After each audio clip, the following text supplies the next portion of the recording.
राधे। आं श्वश्रु। भवती किं करोति? अहं काफीं करोमि। काफ़ी करोति वा? आं श्वश्रु, अहं काफीं करोमि। मया न दृष्टं क्षीरम् उत्फुल्लं जातम्। क्षीरमुत्फुल्लं न किञ्चित् दोषः तत्र। उत्फुल्लं क्षीरं तु स्वल्पेन प्रयत्नेन क्षालितुं शक्यं, किन्तु मनः मा उत्फुल्लं भवतु।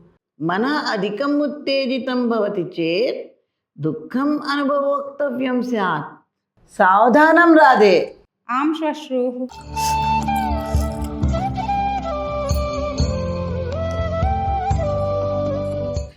स्वीकरोतु श्वश्रु।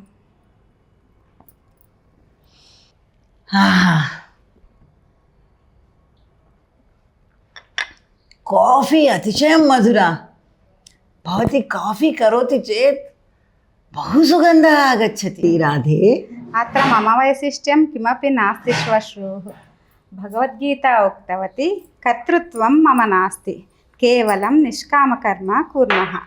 अतः अहं काफीम् अपि ध्यानपूर्वकं करोमि श्वश्रु। ओहो, एषा काफ़ी तु बहु उत्तमा अस्ति।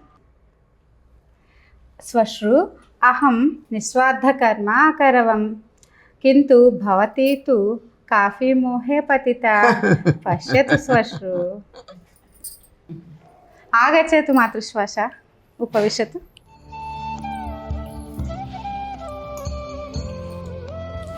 एकं निमिषं प्रतीक्षताम्, अहं काफीम् आनयामि। न राधे, मामपि तव श्वश्रु इव काफी मोहे अपातयिष्यति वा?